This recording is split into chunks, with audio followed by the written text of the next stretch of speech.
Magandang araw sa inyong lahat mga kababayan. Pag-usapan natin itong bagong social media post ni Ramon Tulfo, isang dating columnist at nakakatandang kapatid ni na Senator Raffy Tulfo, Senator Erwin Tulfo at Ben Bitag Tulfo. Alam niyo, very controversial itong kanyang post. Bakit ko nasabing controversial ang post?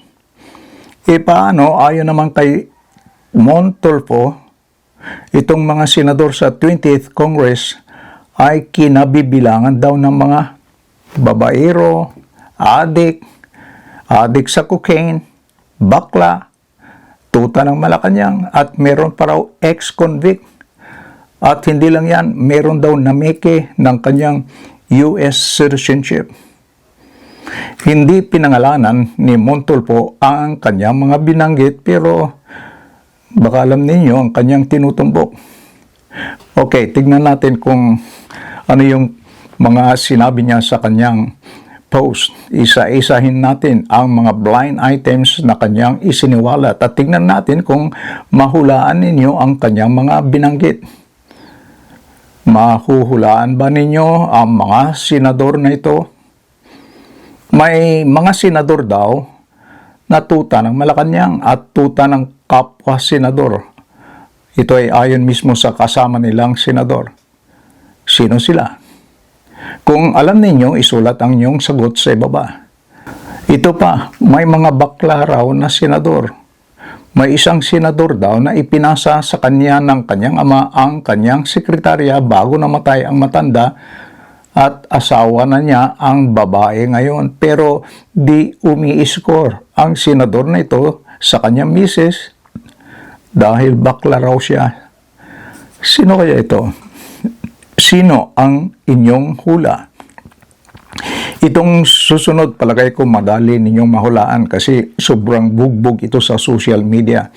Umani ito ng maraming mga reaction mula sa ating mga netizens. Ito ang pahayag ni Mon Tulfo. May mga senador na ubod babaero.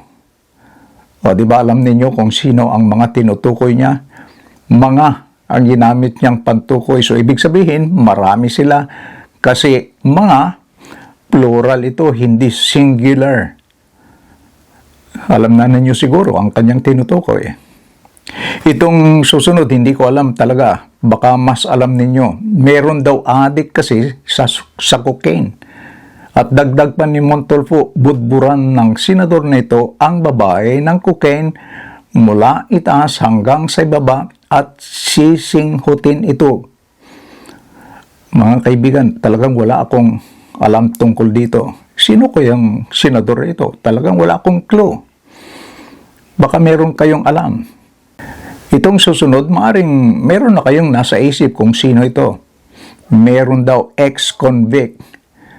Siguro naman alam ninyo ang kanyang tinutukoy. Pero hindi naman siguro pwedeng tawagin na ex-convict dahil ang kanyang mga kaso ay wala pa namang final conviction.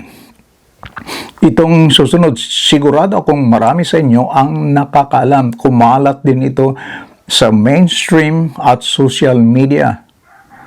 Meron daw nagpeke ng kanyang US citizenship. Di ba alam niyo kung sino ang tinutukoy niya? Kalat na kalat ito. Itong di umano'y nameke ng kanyang US citizenship. Katunayan nga, napabalita na ni-revoke, kinansila ng kanyang US passport dahil nakuha ito di umano sa pamamagitan ng fraudulent means o paraang mapanlin lang. Alam na ninyo siguro kung sino siya. Ito pa, meron daw isa, meron daw dalawa na hindi raw makaintindi ng English. Ngunit lumalabas na nakikilahok sila sa paggawa ng batas na nakasulat sa English. Sino sila? Mga kaibigan, very controversial talaga ang mga pahayag ni Mon Tulfo. At ito yung kanyang nasa hulihan sa kanyang post. Ito ay hindi chismis na pag-uusapan lang. Yodi lolo loye, walang labis, walang kulang. Parang kanta ito ah. Alam ba ninyo kung sino ang kumanta?